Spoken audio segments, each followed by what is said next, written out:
Assalamualaikum warahmatullahi wabarakatuh. Halo teman-teman semuanya, apa kabar Anda hari ini? Saya harap dan saya doakan kalian tetap sehat selalu dan selalu dalam lindungan Allah Subhanahu wa Ta'ala. Kali ini teman-teman yang akan saya bahas adalah sesuatu yang dicari-cari, sesuatu yang ditunggu-tunggu oleh nasabah-nasabah yang saat ini mempunyai utang di pinjaman online. Dan mungkin saya juga akan senang jika misalkan melakukan hal ini.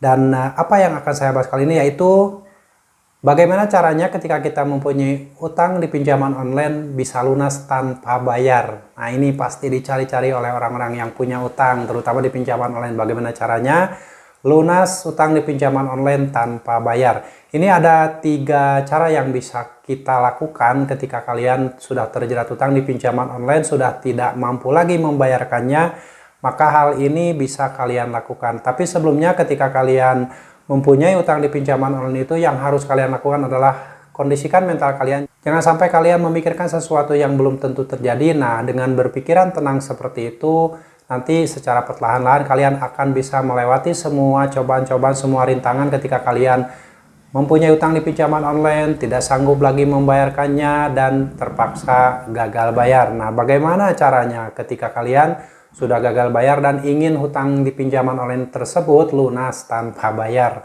Nah, ini yang pertama yang harus kalian lakukan adalah ketika kalian meminjam uang di pinjaman online itu, pastikan kalian menandatangani asuransi. Kalau kalian tidak diminta untuk menandatangani asuransi, berarti itu adalah pinjaman online ilegal. Di mana pinjaman online ilegal itu, menurut Bapak Mahfud MD beberapa waktu yang lalu, bahwa pinjol ilegal tidak usah dibayar. Nah, itu kan berarti lunas. Nah, jadi yang pertama adalah kalian harus dipastikan ketika meminjam uang di pinjaman online itu harus menandatangani asuransi. Seperti saya dulu ketika minjol itu saya selalu menandatangani asuransi. Bahkan setiap tahun ketika saya ulang tahun, suka dikirim email dari asuransi tersebut mengucapkan selamat ulang tahun pada saya. Lalu cara yang kedua, agar utang kita di pinjaman online itu lunas tanpa bayar.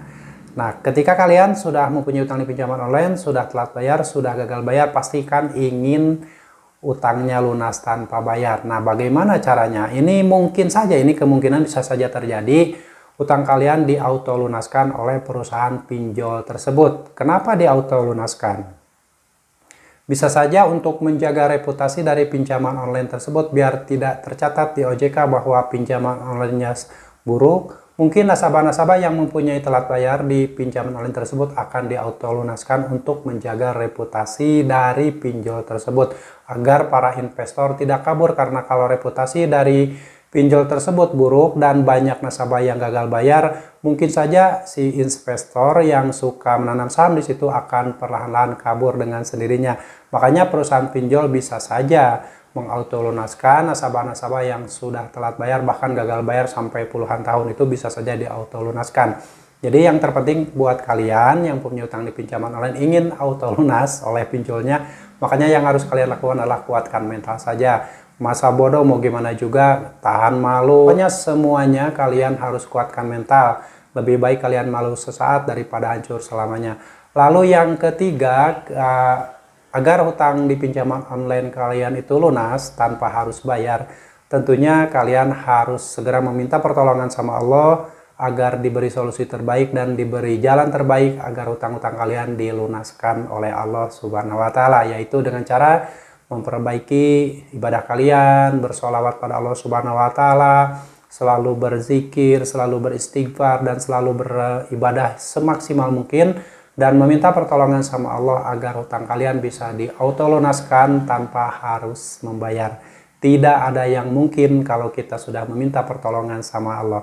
Jadi buat teman-teman semuanya tetap semangat. Semua permasalahan ada solusinya. Yang terpenting, kalau misalkan kalian ingin solusi yang real, maka kalian meminta pertolongan sama Allah, dekatkan diri sama Allah, jangan jauh-jauh dari Allah Subhanahu wa Ta'ala. Tetap beribadah, maksimalkan ibadah kalian, berdoa semaksimal mungkin, dan meminta pertolongan Allah agar minta hutang-hutang kalian diselesaikan dengan jalan Allah. Oke teman-teman, tetap semangat, dan ingat, gagal bayar di pinjaman online itu tidak ada yang berat. Semua bisa dilewati dengan sendirinya asal kalian kuat mental dan tidak memikirkan sesuatu yang bisa menakuti diri kalian sendiri. Karena suatu saat nanti pasti ada solusinya. Lebih baik kalian fokus saja dengan kehidupan kalian, Jangan sampai kalian terlalu memikirkan sesuatu yang akan menakut-nakuti diri kalian sendiri. Oke, tetap semangat. Semoga bermanfaat. Sampai jumpa lagi di video saya selanjutnya. Wassalamualaikum warahmatullahi wabarakatuh.